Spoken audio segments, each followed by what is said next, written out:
HOA Karen vandalized my brand new car, so I turned the tables and sued her into silence. The day I drove my brand new car into Willow Creek was supposed to be a fresh start. Its sleek silver body gleamed under the summer sun, a symbol of years of late-night shifts and relentless hustle. I'd moved to this quiet HOA neighborhood hoping for peace. But peace, it turns out, was the last thing I'd get. Karen lived 3 houses down. She was the HOA's self-appointed enforcer, her clipboard a scepter, her glare a guillotine. From the moment I parked my car, her eyes locked onto it like a hawk spotting prey. Too shiny, too new, too much for her meticulously curated street. Started with notes. Polite at first, scrawled on pastel paper and tucked under my wiper. Please ensure your vehicle complies with HOA color guidelines. I checked the rules, nothing about silver cars being forbidden. Then the notes turned venomous. Your car is an eyesore. Fix it or face consequences. I ignored them, thinking she'd tire out. I was wrong. One morning, I stepped outside to find my car defaced, deep scratches crisscrossing the hood. Red paint splattered like blood across the doors. My stomach churned. This wasn't a prank. It was a declaration of war. I confronted Karen that afternoon. She stood on her manicured lawn, arms crossed, her smirk sharp enough to cut glass. You should have listened, she said, not even denying it. This neighborhood has standards. My blood boiled, but I held back, knowing rage wouldn't win this fight. Instead, I called the police. They took photos, filed a report, but Karen's smugness didn't waver. She knew vandalism was hard to prove without evidence. That's when I noticed Mr. Hensley, the quiet widower next door, lingering by his fence, his eyes darting nervously. He'd seen something, I was sure of it. Days passed, and the HOA piled on fines for my non-compliant car, claiming the damage I hadn't caused violated their aesthetic code. Karen's influence was suffocating. She rallied the board, painting me as the outsider disrupting their perfect little world. But I wasn't about to let her win. I installed a security camera, hidden in my porch light, and waited.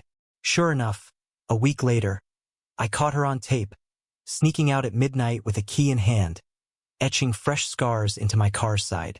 The footage was crystal clear, her face, her fury, her crime. I could have confronted her again, but I wanted more than an apology. I wanted justice. I hired a lawyer, a sharp woman named Elena who specialized in HOA disputes. She dug into Karen's history and uncovered a pattern: years of bullying neighbors, intimidating them into compliance, even driving one family out with relentless harassment. Elena built a case, not just for vandalism but for emotional distress and HOA misconduct. The twist came when Mr. Hensley, the nervous neighbor, stepped forward. He'd recorded Karen's late-night tirades on his phone, capturing her bragging about teaching that kid a lesson. His evidence was the final nail in her coffin. The courtroom was electric. Karen sat across from me, her confidence crumbling as Elena presented the footage and Mr. Hensley's testimony. The judge's face hardened with every damning detail. I testified about the sleepless nights, the sinking feeling of being targeted, the betrayal of a community I'd hoped to call home.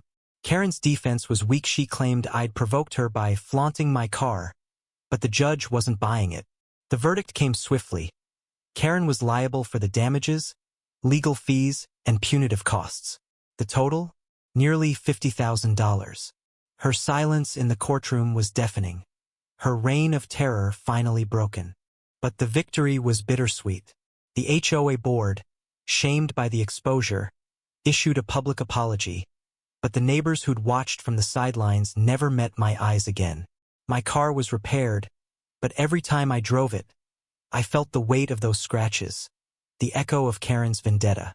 Mr. Hensley, the unsung hero, invited me for coffee one day. Over steaming mugs, he confessed he'd stayed silent for years, afraid of Karen's wrath, until he saw me fight back.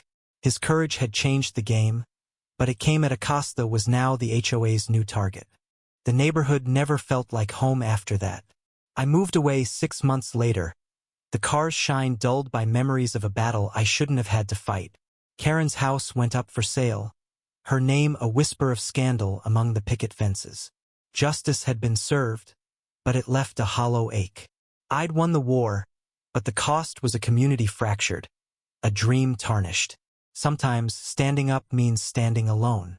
What would you do if your community turned against you for being different? Share your thoughts on justice, conflict, and the price of standing up.